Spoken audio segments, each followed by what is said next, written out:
Last time we talked about Book 2 of the Republic and Glaucon's challenge to Socrates to show that it's better to be just than merely appear to be just. Glaucon introduces a version of social contract theory and says basically we, abide by rules of justice, really just to make our lives better together, but they don't have any real significance, they're merely tools.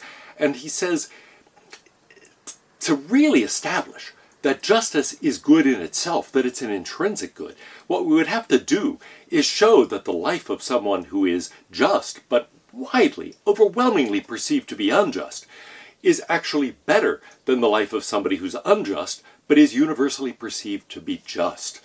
He says, I don't think you can do it. It would be better to be perceived to be just without actually being just than to be just and not perceived to be. Socrates says, to answer you, I really have to pursue an analogy between the soul and what it's like, in other words, to be a just or an unjust person, and the state at large. So he says, let's think about justice in the state before we conclude anything about justice in the soul, that is, an individual person being just or being unjust. And as I said last time, that's really quite a contentious claim. To think that there is an analogy between the soul and the state here is really to say the state is something like an individual person. The state is something like an organism. Or conversely, and really I think the way Socrates means it more directly, we are more like a republic. That is to say, we are more like a state within the soul itself. The soul, as we'll see, has various parts, but that doesn't emerge until Book 4. So let's talk about the moves he makes at the very end of Book 2, and then throughout most of Book 3, to understand how Socrates thinks it's going to help us to look at justice in the state. To make any progress on this question of what a just state would be like, we really need to think about why people form states or form societies in the first place. Why do we live together in groups? And why do those groups erect governments? Why do they actually create a structure of authority to govern them, to tell them what to do in many cases, to rule out certain things, to punish wrongdoers? What's that all about anyway? Why do we do it? So really this question has two parts. Why do we live together in groups? And then why do we structure things in terms of political authority within those groups? Socrates says, well, let's start with the first question. Why do we live in groups? Because it makes our lives much easier.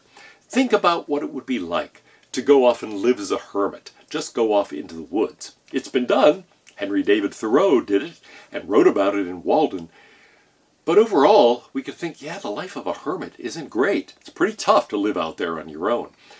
And so if we reflect on that and think, okay, we form societies in order to, accomplish our ends better. We can get a certain amount of what we need from other people. It's not just sociability, that is to say. It's not just that we like being around other people, we like having friends, we like to talk to people and so on. Yes, all that's true, but also we fulfill different roles in society. And so I can fulfill certain roles and not have to fill certain other roles. Indeed, when I try to fulfill some of those other roles, I don't do very well. I have been trying to fix a leak in my bathtub for, I guess, the last 5 or 6 years. And finally, on Tuesday, a plumber is coming out to deal with it. I sort of make some progress temporarily, and then a few months later, it starts leaking again. So I don't really have the expertise, but someone else, I hope, does and can solve that problem. In general in society, we can specialize. We can learn how to do certain things well, and other people that then can rely on us for those tasks. We can rely on them for those other tasks that we're not so good at and haven't specialized in. So there's a huge advantage to living in society. People are going to fulfill different roles. Some are going to be laborers, some are going to be craftsmen, some are going to be managers, some are going to be musicians or artists or professors or all sorts of other things. And they're providing things that other people want and need. All of that is good, but Socrates says, notice what it means. There is going to be a different set of virtues required for these various roles. The roles that we play does shape what virtues we need to develop. What it is to be a good carpenter or a good plumber is not the same as what it is to be a good philosopher or a good parent or a good child or a good sibling or a good friend. All of those are somewhat different.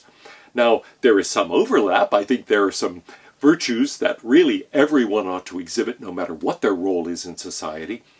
But on the other hand, there are lots of unique virtues that you need in order to fulfill certain roles well. And so we can expect that different people are going to have different expectations placed on them. They're going to have to learn to develop certain parts of their characters. They're going to have to develop different excellences of character, as well as excellences of skill. There's something else any society needs. It needs education. A society is always one generation away from extinction. A civilization, indeed, is always one generation away from extinction. Parents have to pass on values, have to pass on virtues, have to pass on a civilization to their children. And if there are no children, or if those children don't get educated with the values and the civilization of their parents, that civilization, those values die. Now maybe some values are universal and would survive just because they're built into our biological characters, into our natures. But Socrates says education, whether you think it's everything or almost everything, is nevertheless vital to passing on values, to passing on civilization, to passing on knowledge, skills, everything. And so what's really fundamental in thinking about justice in a society is not just how you should structure a society so that at that one moment it's just. You should think about how to structure a society in a way that allows it to be just over time, that allows it to pass on those values and the value of justice in particular. So education is fundamental to any society. Children have to learn the right skills. They have to acquire the right kinds of knowledge. They have to learn the right values.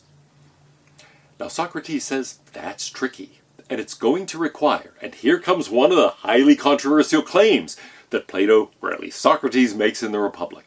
It requires censorship. You have to be careful what children see. You have to be careful about what they learn, about what they hear. And so you need to shape their characters in the right way. It's not just a question, in other words, of passing along certain skills, passing along certain knowledge. People in the ideal state need to be wise. They need to be courageous. They need to have what we would call integrity. And so we can't rely on that just happening automatically. We have to pass those values on. But there are ways of educating children that pass those on, and other ways of educating them that really destroy those values, that destroy those virtues, or at any rate suppress them and don't allow them to be cultivated. That's immensely damaging not only to those children, but to the society at large. So Socrates begins discussing education, how we should educate children in society. And part of that gets tied up with this question of freedom of speech versus censorship. What should we allow to circulate in general? Now, I think it's important to recognize that there are two questions here, two independent questions that Socrates, in my opinion, doesn't always differentiate clearly. One is the question of how we should educate children, what we should expose children to. And the other is the question of what we should allow to be said in society at large. Now, perhaps we think there is a kind of distinction between these, partly because we live in a much larger society than ancient Athens. Socrates doesn't really think we can draw that distinction, and I think his reason is simply that children make up such a part of Athenian life that they are not separated and segregated into their own areas, into their own classes, schools, and so on. There were no public schools in Athens. And so, really, there was no sort of separation of children in a way that there often is in a large modern society. In any case, the point here is it's a contingent matter, how much of a relationship there is between freedom of speech versus censorship and the control of information in society at large, and how much there is in the classroom or in schools or in other settings where children are involved. Now in Book 2, Socrates talks mostly about religious questions. He says, we've got to be careful what we say about God to children. It's got to be stressed to them that God is good, that God is just, that God is the source of everything good, everything wonderful in the world. And in particular, we must not say anything negative about religion or about God. Why? Because it's going to lead children to think that the universe is not governed by value, and it will lead them not to be virtuous people. So he thinks it's important that we have a great deal of concern with the religious views as we bring up children. He seems to think that religion is essential as a part of education. We have to have children raised to think there is a God, that that God is good, that that God is just and looks over us, and pays attention to what we do, rewarding the good and punishing the bad. And so that's a view that's quite strong. Many people have held it throughout the ages. Socrates here, however, notice, places it first in education. First thing we have to do is bring up children right with respect to religious questions. Now Socrates turns to the more specific question of how we educate the guardians, those who are going to really be in positions of power and authority in this society. And he says it's very important that we bring them up with virtue. We certainly don't want them thinking that the universe is one that is not controlled by some kind of ethical system of values. But he says, more specifically, they're going to need certain virtues, even more than the ordinary citizen. They're going to need wisdom. They're going to need courage. They are going to need justice. And so how do we raise them in such a way that they exhibit these fundamental virtues? Now, as we've seen, it in part requires a religious education, that there is a God who is in control, who does not deceive us, who is the source of everything good, and is himself entirely and perfectly good. But what's required beyond that? Socrates says we largely teach children values, not by teaching it directly. We don't do ethics seminars in, well, I guess these days sometimes they do ethics seminars in elementary school, but usually it's done through stories, through narratives, through fables, through legends, through heroes. In short, we tell kids stories. We hold up certain people as heroic. Other people, maybe they're great villains. We, in short, give kids a lot of morality plays. And Socrates says it's important that we do that, and we carefully control how all of that works. We don't want children exposed to anti-heroes or to people who prosper even though they perform wicked deeds. That's a dangerous example to set. Those children are going to grow up thinking that's okay. That's an acceptable way to be. And so we're going to produce adults that are not virtuous adults.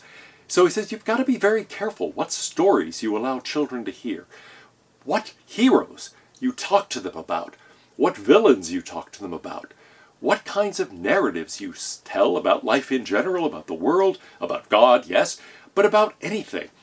Children have to be protected and have to be told the right kinds of stories. Now, raising children so that they have these virtues, so that they're courageous and self-controlled and just and wise, that's not an easy task. And he says it's going to require us sometimes to say things to children that really aren't quite true. For example, we don't want them exposed to all sorts of negative things. We don't want to tell them that good people sometimes suffer.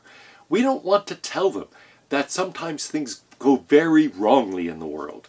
We want stories where things may go wrong, but they're set right again.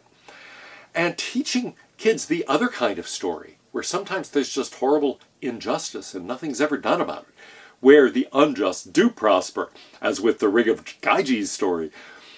We don't want kids exposed to that. That's a very dangerous thing, because then kids will think, hey, I want to be like those guys in that story, or in that, I want to be like that hero you've told me about, or, gosh, in our present day, I want to be like the guys in Goodfellas. No, we don't want them to grow up to be like the guys in Goodfellas. And so it's very important that we structure education in a way that kids hear the right stories, have the right heroes, and end up having the right values. There are a couple of other things that Socrates says in Book 3 about the education of our guardians to bring them up to be virtuous people. First of all, he says, not only do they have to be exposed to just the right kinds of stories, they need to be exposed to the right kinds of art and the right kinds of music. We want music that ennobles them, not music that is going to distract them or stir up emotions or, in other ways, lead them astray. And especially, we don't want music that is going to overcome reason. And so music is an important part of education, but it should be songs, it should be music that ennobles them, that leads them to value courage and wisdom and self-control, and not their opposites. The second thing, well, art, yes, art. They should see heroic things in art as well.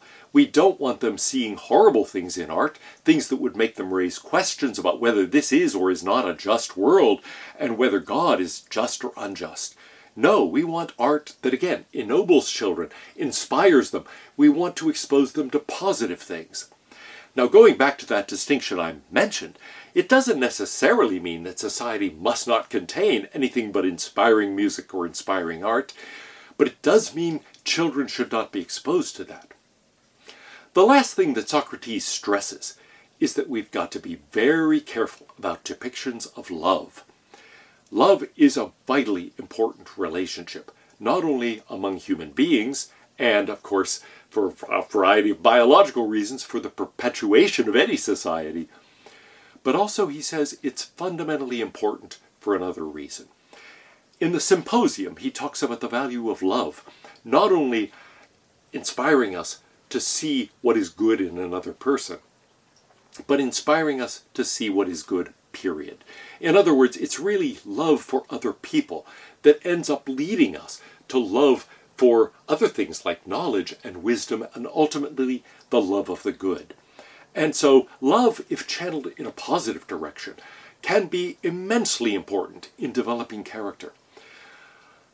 But in the wrong direction, it can be disastrous. Socrates says that sensuality, sexuality, is the greatest threat to virtue. It is the greatest threat to self-control in fairly obvious ways. But it's also a great threat to justice. Go back to that story about the ring of Gyges. What does Gyges do? He sneaks into the palace and his first action is to seduce the queen. People who are driven by sexual passion can commit horrendous acts of injustice, not only losing self-control, but becoming unjust as well. Of course, sensuality can also produce other kinds of problems of character. It can lead us not only to lose self-control and to be unjust, it can lead us to do some pretty unwise things. Instead of focusing on the good, we can end up being overcome by passion. And so our emotions can lead us astray, lead us away from what is good. So Socrates says sensuality is something we have to insulate young people from especially. Now, of course, they can't be insulated from it forever. At some point, they have to be introduced to it. But he says we want to be very, very careful and make sure that the other kind of love, the best kind of love that will lead people toward the good, is well established first before we allow people to become confused by the potentially inflaming passions of sexuality. So love, he says, is a place where we have to be even more careful than in art, than in music, than in other things that are a bit more abstract. He says this is something that can lead us to what is absolutely best in our character. It can also lead us away from that towards some of the things that are the worst in our character.